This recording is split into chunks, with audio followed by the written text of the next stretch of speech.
Hey, it's Alice Klug. I'm here with the weekly market update for the Victoria real estate market, August 14th, 2018. I've got the numbers from August 13th for the Victoria real estate market, and I've also got, you can see my, it's so blown out, but I've got numbers from the July market update that they send all the realtors at the end of every month. So I just wanted to go over some numbers from July for my local people in Victoria, and we'll check it out, see what you think. If it's helpful, then that's great. If not, then, you know, we'll do something else different next time. But, so anyways, so far for August in the Victoria market, we have had 218 sales go through. Last year, for the total of August, there was 736 sales going through. So we're not that far behind. We've got a decent amount of month left, and we all know that those numbers ramp up on the very last day because that's when completion happens. So I still think we'll probably be behind last year's numbers because that seems to be the trend that we're seeing, but we'll see how it goes. But you know, from what I'm kind of sensing and hearing and feeling, the sales are just kind of slower. Like, side note, Vancouver detached sales were down 32% last month, so you know, that's year over year. Not good. But anyways, so new listings in the Victoria real estate market, we've had about 400 new listings come to market versus last year's 1,035 listings. So this is actually pretty on par, you know, as far as if you break it down for the number of days in the month versus last year's, how many we had in total. We're coming up about the same, you know, so I think this is kind of a normal number for this time of year. As I said, summer, it can be busy, but you know, most people are not thinking about listing right now. It's kind of like it's hot and they just want to enjoy themselves naturally. So anyways, that's that number. Active listings that are sitting on the market are at just over 2,500. So last month's sales at the end of July did hack away at that because it was getting up to like 2,600. But it's come down very slightly, but it's still nearly 30% above what it was last year, which was 1,917 for August 2017. So still more inventory. Vancouver still has more inventory too.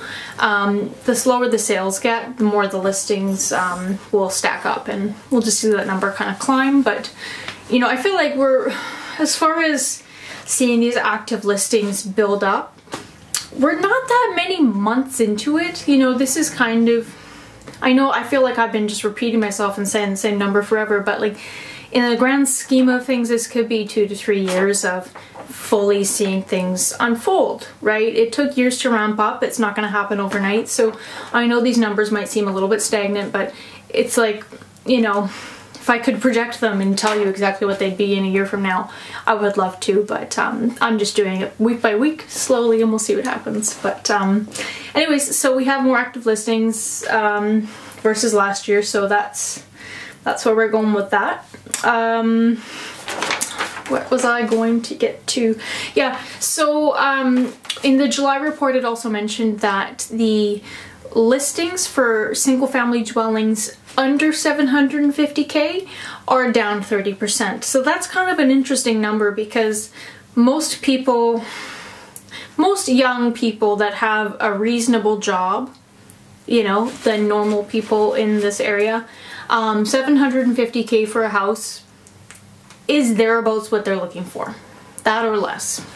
You know, there are people that have better jobs or they're both working and high income earners, but a lot of people, especially with these new mortgage regulations, like it's kind of cutting people off at the knees. And 750K for especially a family where the wife stays at home and looks after the kids and it's just the husband working, you know, it's a lot of money. And so having the number of those listings available to those families looking to buy drop by 30% year over year, it's kind of depressing because it's like, you know, especially for me, when I have people who come to me and they have decent incomes and they just want to buy a house and they can't afford something because everything is like 900,000 or 850,000 for just an average house. It's kind of demoralizing, but you know, I love to see affordable things pop up and you gotta jump on them right away, you know. And if you are shopping in Victoria, just be ready for it. Like, if you really must buy right now, just if you're looking in that price range, just be pre-approved and ready to go. And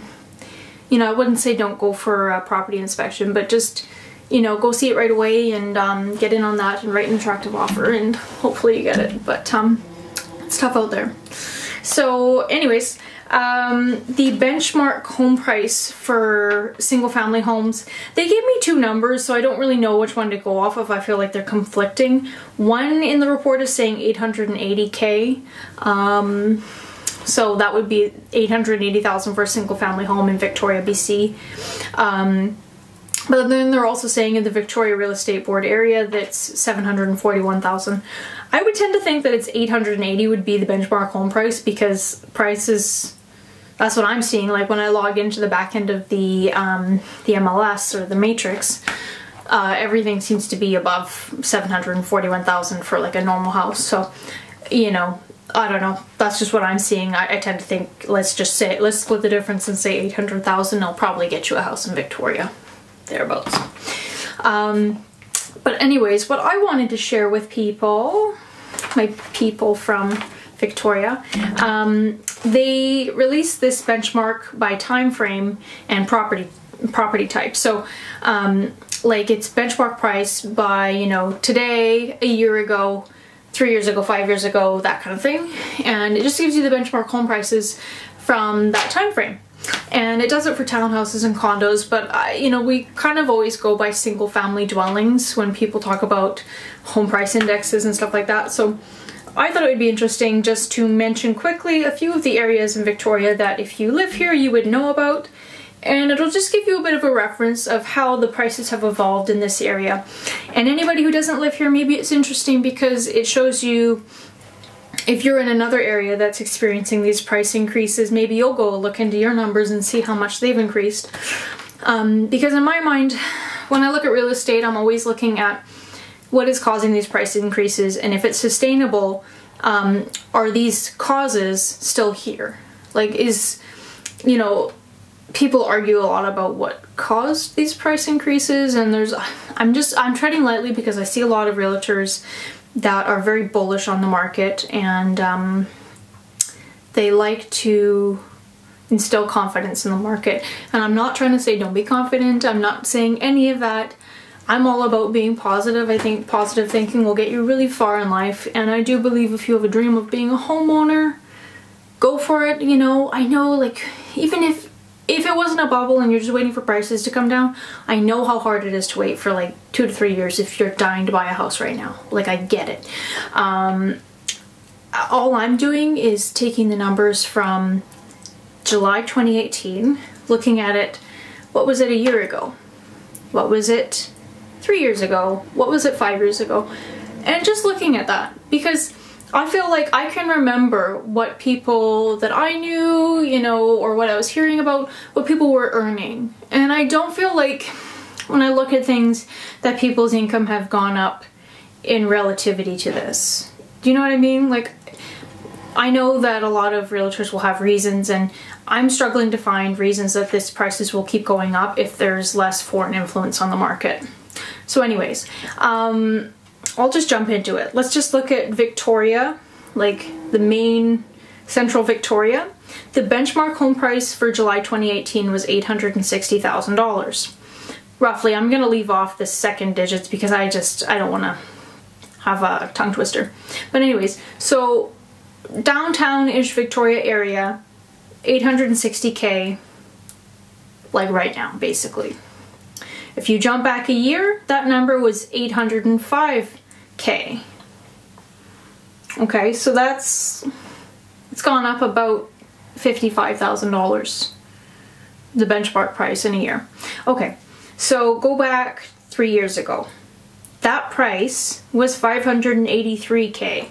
So now you're going from 860K to 583. So that's like a big jump in 3 years. I'm not saying bubble, like, I'm not talking about that, I'm just using the numbers. And here's the interesting thing, this number, if you look from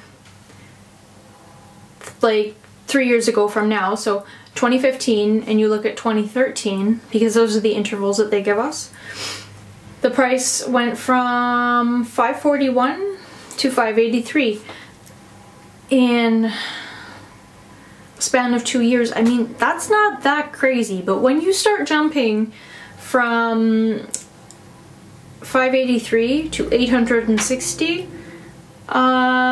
you know, 3 years ago to today, I feel like that's kind of an issue. And it kind of signifies something. I don't know. I'm just pointing it out. Anyways, Oak Bay, if you live in my area, Oak Bay is fairly ritzy area, nice neighborhood with character homes, really sweet homes. Not huge normally, but they're just older, like some from, you know, the 1800s, that kind of stuff. They're really popular in Victoria because people just love them. People are very artsy here and it really speaks to people's souls. So anyways, an average home in Oak Bay will cost you $1.2 million. It's me rounding again, but 1.2. And if I go back 3 years, that average or benchmark price was $829. And if I go back even farther to 2013, that was $744,000. So say in a span of 5 years, we've gone from $744,000 to $1.2 million.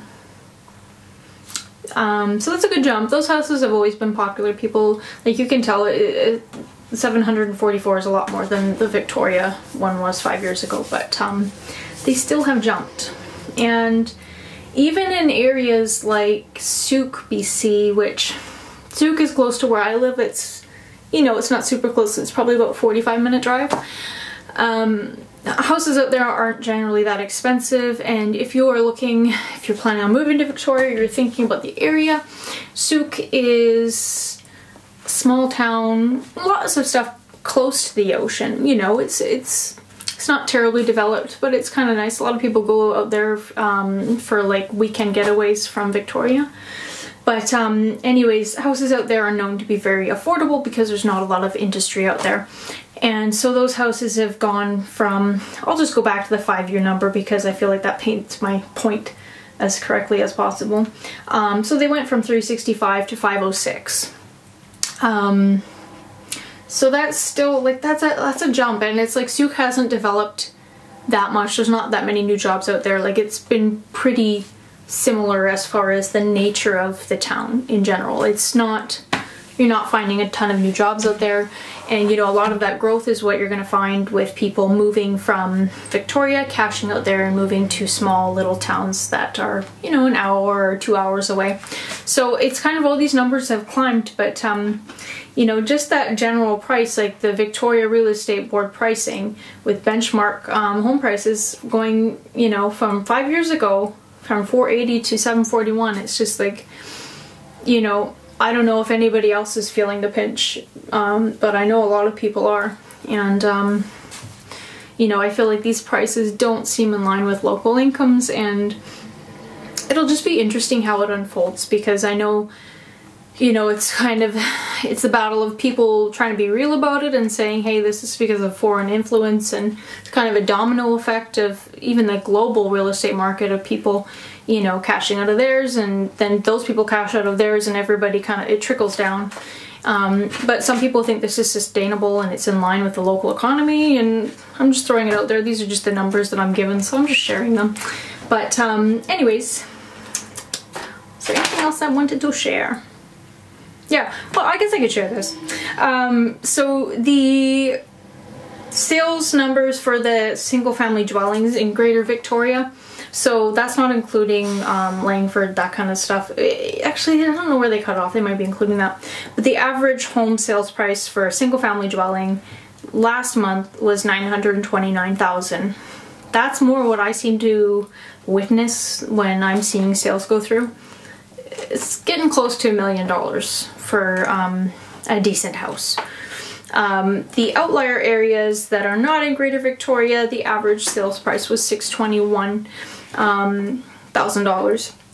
Condos, the average sales price was $472,000, and do keep in mind that does not well, it includes everything, but it doesn't separate out the 1979 build condo that has a special levy on it, and it's for sale for like $200,000 $800,000. It's not including the ones that are on the Songhees for $1 million. You know, it's just kind of the general number, but you know, I'm seeing condos in Langford, BC that are not downtown Victoria that are going for over $400,000. I sold one that was well above $400,000, and it was like worth about 275 years ago. So anyways, and townhouses are going for about $550 for the average price, but again, $550 is not going to get you one right downtown. There are still ones that are like $700,000, $650,000. That's more like if you want a new one in a good close area where you're not commuting in the horrible Victoria traffic on the Trans-Canada. So anyways, those are the numbers. I'm not going to go into too much more detail. I was just kind of seeing if anybody in Victoria is interested in these numbers. My biggest interest, you know, even if I weren't in real estate, would just be seeing those jumps throughout the years. You know, and I do think that the foreign money was kind of the catalyst, and I am hearing stories where they're kind of piecing out and they're not really being so involved in our market anymore. So, you know, this is kind of, we'll see what happens. And for me, I'm really interested in seeing what happens this fall and winter. I don't want to see things crumble, but I'm interested to see where the market is going to go and what kind of climate we're going to be left with now that these foreign sales seem to be winding down a bit. Although I did notice an article, it was an older one, but people were mentioning that they were listing properties on the Chinese version of Amazon. It's like Juway.com. I'll post something. I don't want to butcher their language, but basically the Chinese version of Amazon, they're like listing these properties from Vancouver, and you can kind of shop for properties on China's Amazon. You know what I mean? And I thought that was weird, and I went and looked on Victoria listings, because there are ones on this Chinese Amazon website from Victoria, and it's interesting, a lot of Angle and Volker's real estate agents have been listing on there, and Sotheby's. No other real brokerages from here, but those two ones I saw a decent amount of listings that they're trying to sell on the Chinese Amazon website, which is bizarre to say the least. It's kind of a really weird concept to me, but yeah, you might look it up, do some Googling, and just kind of sniff around. It's always kind of fun just to see what people are up to. But anyways, that's the Victoria real estate market from where I'm sitting, and if it's helpful, you can subscribe, or you can leave me a comment. Yeah, and I'll be back next week with some more details about my market, and if I see anything interesting about the Canadian or global market, I'll bring it up. Anyways, have a great week, and we'll talk later. Bye.